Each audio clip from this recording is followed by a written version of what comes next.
Today we'll be taking the deepest look at the post-Endor history of Star Wars Legends on YouTube by examining every war and conflict that happened in the Star Wars galaxy after the Battle of Endor. All of that and more in today's video.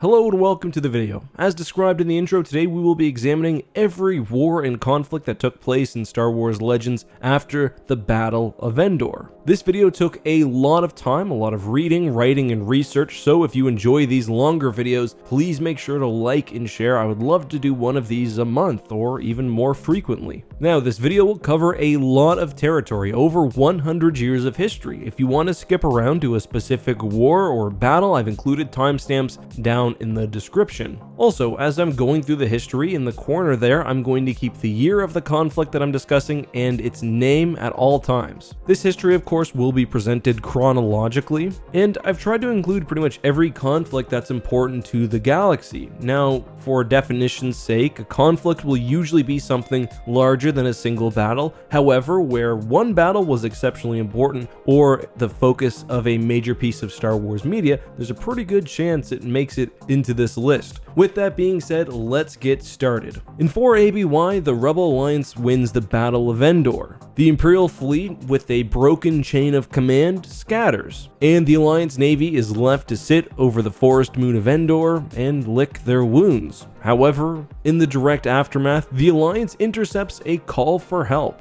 This brings us to our first conflict, the invasion of Bacta. The Ssi-Ruuvi were a fierce alien species from the edge of the galaxy. They had quietly been waging war against small colonies and outposts, but in 4 ABY had their sights set on the Imperial planet of Bacta. Although the Bacurans would ask the Empire for help, the Empire in the immediate aftermath was far too disorganized to respond, and the Rebel Alliance, now forming into the temporary government the Alliance of Free Planets, knew as much. What they didn't realize was that Bacta was only one stopping point for the Ssi-Ruuvi, who planned to invade the entire galaxy. The Rebel Alliance ended up making peace with the Imperial forces at Bacta, and they were successful in driving off the Ssi-Ruuvi. In subsequent months, the New Republic would dispatch task forces to deal with remaining Ssi-Ruuvi forces. However, they discovered that the aliens had largely been destroyed by the Chiss Ascendancy. As a note, the Ssi-Ruuvi did attempt a second invasion during the Yuuzhan Vong War, but were ultimately unsuccessful. In the days or perhaps weeks after the Bacurian invasion, still in 4 ABY, the Alliance of Free Planets dealt with another invasion from outside the galaxy. The initial attack came from a species known as the Nagai, who themselves were supported by the Dark Lady Lumaya and her forces. However, in reality, the Nagai were actually fleeing their own galaxy because of a brutal war with another alien race, the Tof.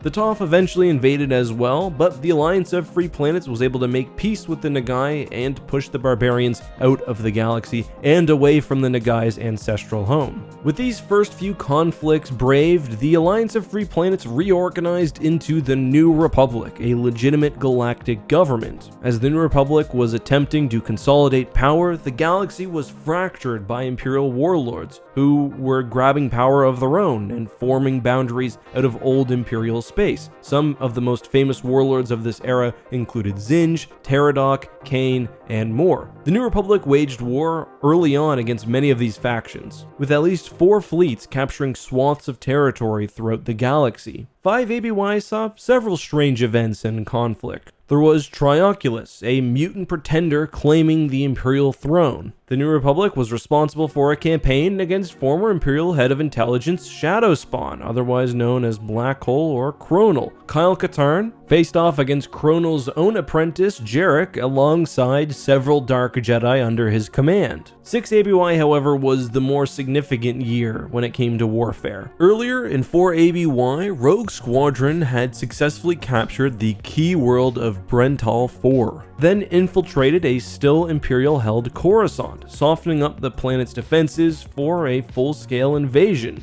Rogue Squadron's covert insertion into Coruscant and their subsequent success on the ground was an absolutely crucial moment of the post-Endor conflict conflict against the Empire, as capturing Coruscant through conventional means was not seen as possible. With Coruscant held, the New Republic was seen as even more legitimate to those across the galaxy. Coruscant had been under the control of Imperial Director of Intelligence Izani Isard. When Isard fled the planet in her superstar destroyer Lusankia, the New Republic was left with a planet poisoned by the Nagai-Tof virus. This led to the Bacta War in 7 ABY, where the New Republic was forced to fight for control of Bacta throughout the galaxy, which was necessary for treating those inflicted by the virus. With Izani Isard free in her superstar destroyer, she was really waging a war on multiple fronts. She was conventionally attacking planets, but was also using psychological warfare against the New Republic. For one, the Lusankia was still known as a reconditioning center, and it was believed that there may be those within the New Republic who were brainwashed by the Empire. The Nagai-Tof virus crisis was also meant to break the New Republic's morale, their bank account, and to cause aliens specifically, as they were the only ones affected by the Nagai-Tof virus, to lose confidence in the New Republic. Eventually, Isard would be defeated, with her superstar destroyer captured by the New Republic, representing their first dreadnought. She would appear later on, as would a clone she produced, but that would be of little consequence in the end. As the New Republic was facing the Nagai-Tof virus, they were also worried about Warlord Zsinj, which would take us to 7 ABY and the Zsinj Campaign. Warlord Zsinj was the head of the most powerful Imperial splinter faction. The Zsinj Campaign would see a New Republic task force led by Han Solo hunt, but ultimately fail to kill Zsinj. The Warlord would die inside his flagship, the Iron Fist, at the Battle of Dathomir. With Zsinj out of the way, from 7 to 9 ABY, the New Republic fought against various smaller warlords, securing key worlds like Kuat and expanding their power and influence. However, their progress would be drastically uprooted by the Thrawn Campaign, which started in 9 ABY, when Grand Admiral Thrawn emerged from the unknown regions and raided the library at Abroa Sky. He was looking for information pertaining to the location of a secret Imperial storehouse on the planet Wayland. Thrawn would eventually discover Wayland and would make use of both its exotic cloaking and cloning technology and also the cloned Dark Jedi stationed on the planet Jorah Sabaoth throughout the war. Major events of the Thrawn Campaign included the Imperial raid of the Sluisvan shipyards, Thrawn's capture of the Katana fleet, and subsequent raids on New Republic planets, and of course the final pivotal battle of Bilbringi. The Thrawn Campaign was defined not only by the Chiss Grand Admiral's incredible military tactics and strategy, but also his use of misinformation and espionage against the New Republic. Although victorious, the Thrawn Campaign would seriously weaken the New Republic's power, and in subsequent months, the New Republic would continue fighting Imperial warlords. This takes us to 10 ABY, and mere months after the Thrawn Campaign, the galaxy would experience its greatest upheaval since the formation of the Empire.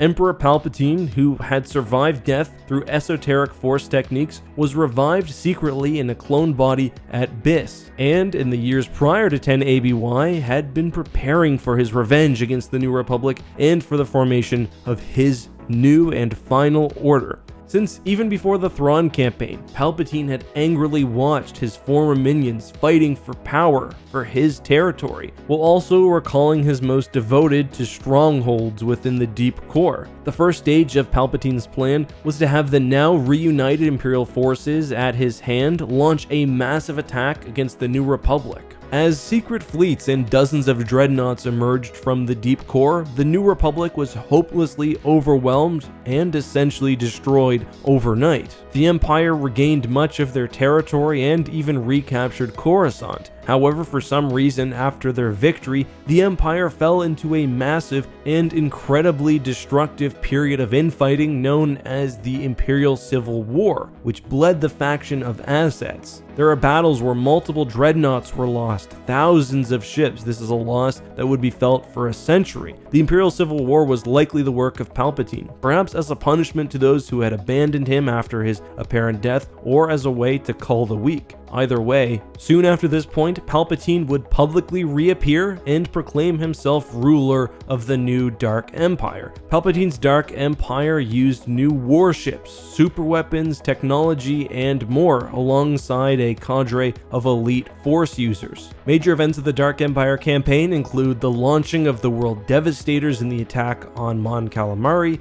the destruction of the first Eclipse Super Star Destroyer, the firing of the Galaxy Gun and the loss of the Rebel base at Tasuka 5, and the eventual final death of Palpatine and the destruction of Biss and its Galaxy Gun. The Empire, which had briefly been unified during the Dark Empire campaign, which ended in 11 ABY, just a year after it began, once again was splintered, and the Imperial Civil War continued. The New Republic used this period of chaos in 11 ABY to recapture Coruscant and begin rebuilding. Of course, 11 ABY also saw various high-profile Imperial warlords grasp for the power vacuum left by Palpatine's death, including Karnor Jax, who claimed the title of Sith Lord and ruler of the Crimson Empire, alongside various other Imperial rulers, largely hiding within the deep core. 11 ABY also saw Admiral Daala emerge from the Maw. She launched a brief but unsuccessful campaign against the New Republic, which, despite its length, was actually catastrophic when it came to the loss of human life. Daala launched attacks on several New Republic worlds, including a rebuilding Mon Calamari with her small fleet, but the Empire also suffered a major loss as the Kurita system was destroyed by the Sun Crusher.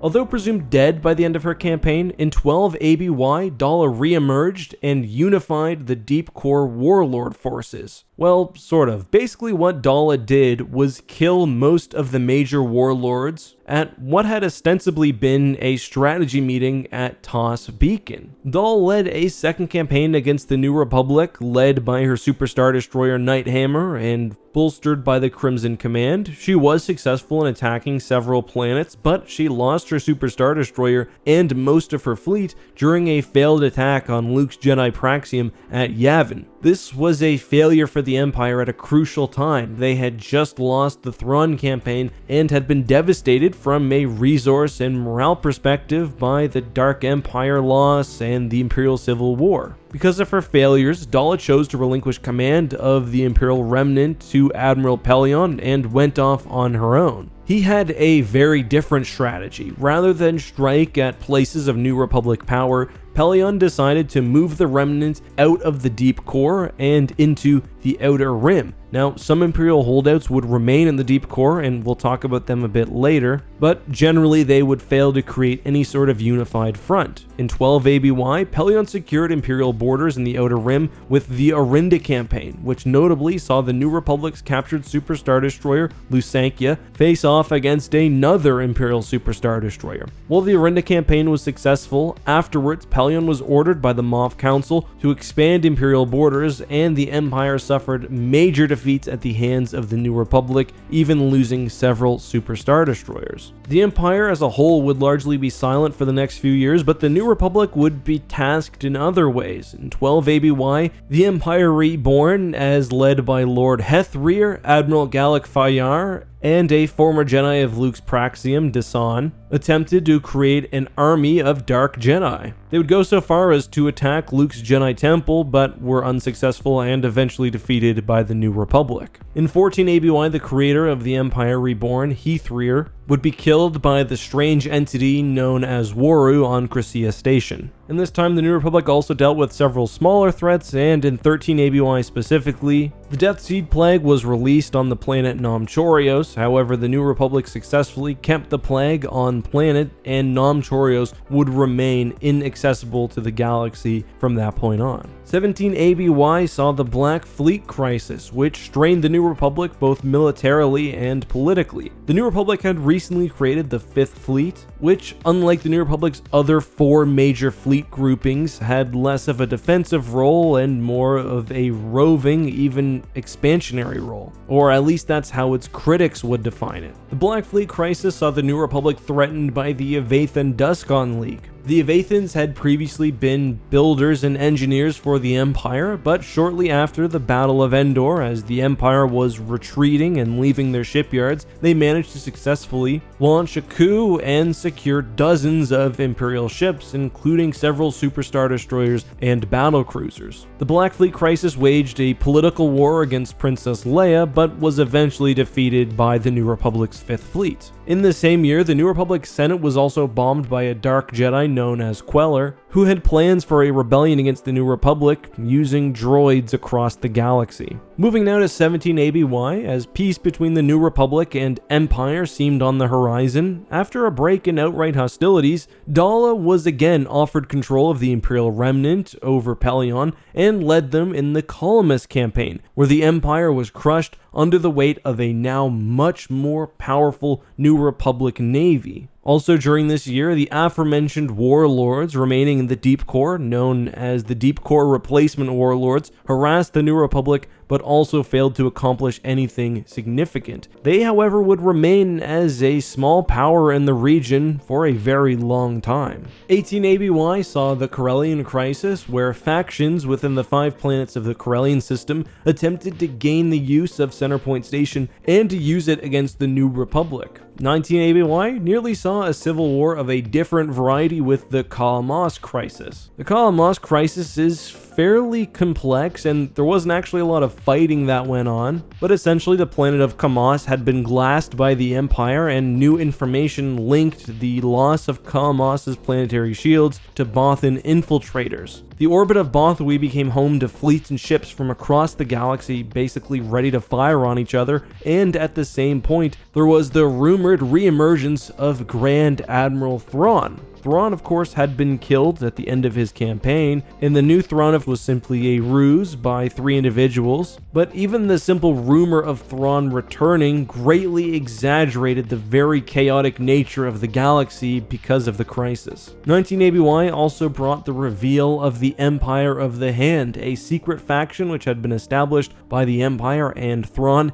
in the unknown regions, and which would play a major role in coming conflicts, usually allied with the New Republic and Galactic Alliance, but not always. Some within the New Republic also learned that a Thrawn clone was in fact being grown, but it was inadvertently destroyed before it could reach completion. The Empire of the Hand warned Luke and Mara Jade of years of upcoming darkness. After several years of relaxed tensions, 19 ABY also finally saw a formal peace declared between the New Republic and the Imperial Remnant, effectively ending the Galactic Civil War. In 23 ABY, there was the Second Imperium Crisis, where Brachus, a student of Luke and also later Queller, formed the Second Imperium and began abducting youth and training them in the dark side of the Force. The Second Imperium also collected military assets, but never really on a large scale, and they were eventually defeated. This brought us a couple of years of peace before the main event. 25 to 29 ABY was the Yuuzhan Vong War. The Yuuzhan Vong War is far too important and expansive to cover in any real complete way, but I'll give some highlights. Basically, the Yuuzhan Vong were a race of aliens from another galaxy. They had been present in the Star Wars galaxy for some time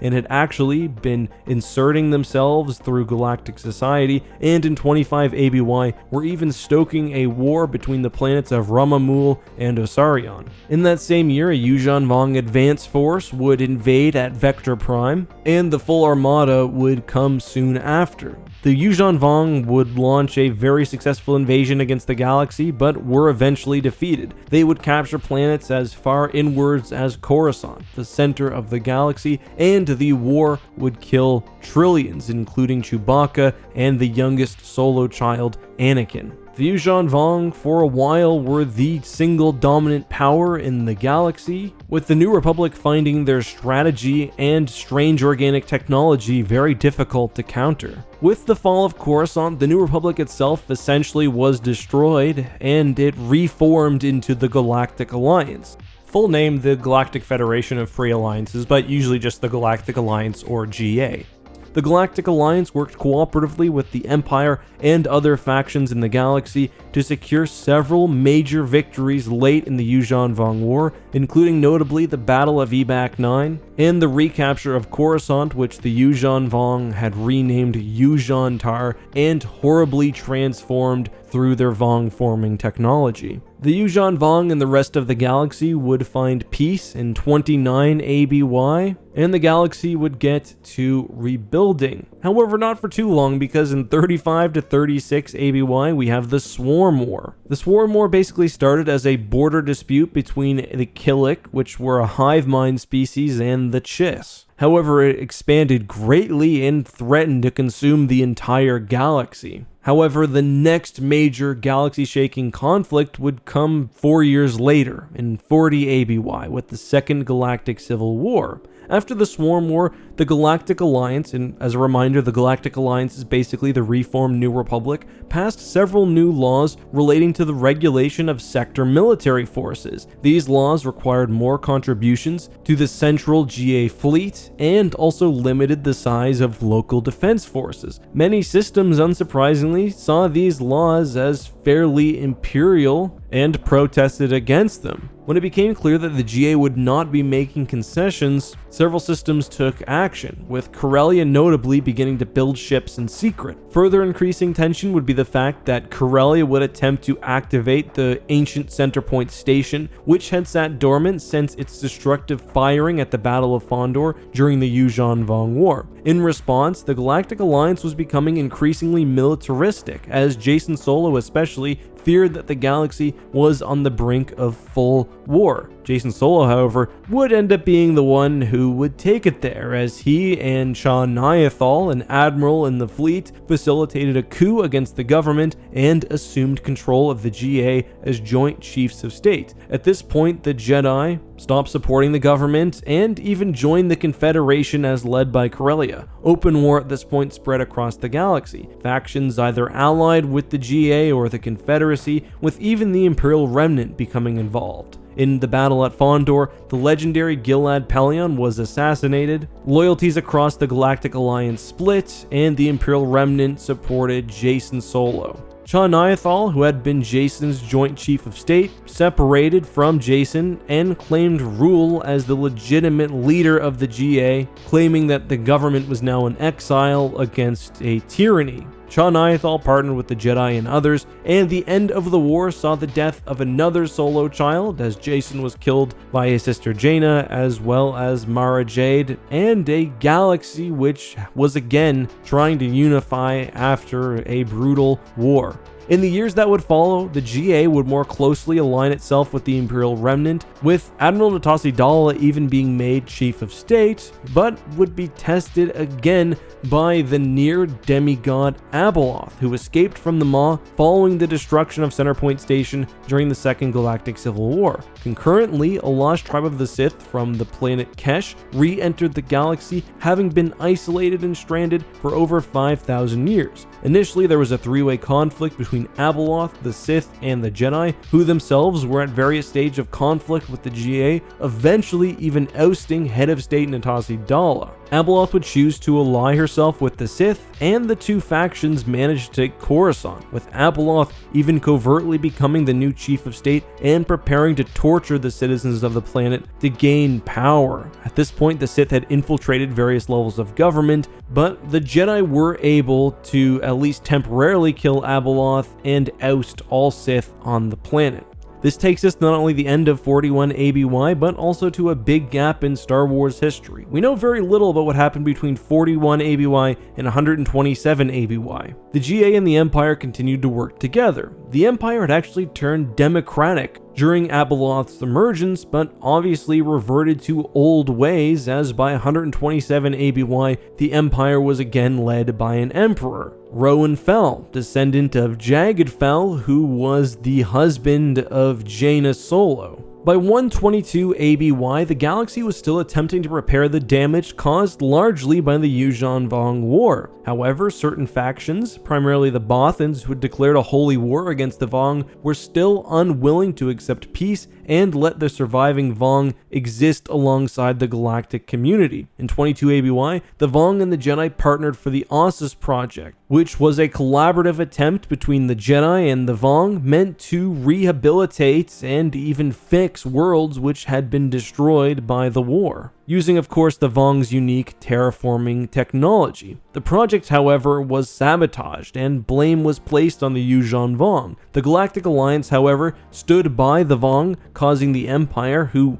by this point were still allied with the GA, to secede and declare war in 127 ABY. During the war, a faction known as the One Sith, who had been building in secret for a century under the leadership of Darth Krayt, revealed themselves to the Empire and took responsibility for sabotaging the Ossus Project. Seeing an opportunity to gain power and defeat the GA with their combined forces, the Empire joined with the Sith and soundly defeated the GA at several major battles, primarily the Battle of Caamas in 130 ABY.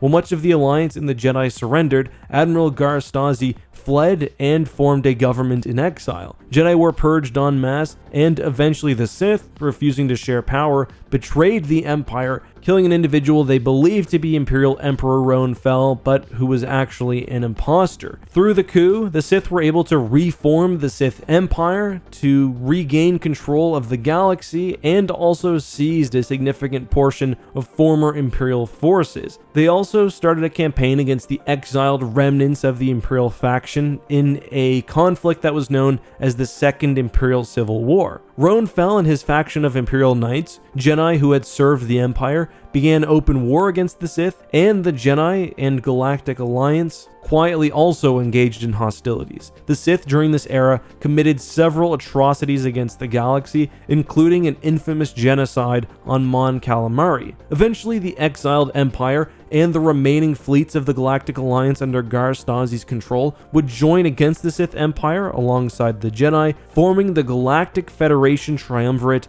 in 138 ABY. Cade Skywalker, descendant of Luke, would kill Sith Darth Krayt that same year, effectively ending the war. After Krayt's death, the Sith would continue efforts against the Triumvirate, but would suffer not only defeats at the hand of the Jedi, but also a culling by Darth Red, who attempted to move away from the rule of one, i.e. one Sith and many adherents as established by Darth Krayt, and to re-establish the rule of two. Darth Red, however, would also be defeated, as would the other remaining Sith, spelling the end of open warfare and the end of our history of war in Star Wars Legends. So guys, that's all I have for you today. You may be able to tell that this video was a lot of work, and if you enjoyed that, I hope you will pay it forward by dropping a like and a subscription and sharing the video if you have any friends that are interested in Star Wars Legends and warfare. Hopefully you learned something, because I know I did as I was going through the various source material. I've got to give a special shout out to the Essential Guide to Warfare, which really helped synthesize a lot of material from different sources, and of course also my podcast Tapcap Transmissions, which has forced me to basically reread everything after the Battle of Endor. Anyway guys, until next time, thanks for watching, be safe, and may the Force be with you.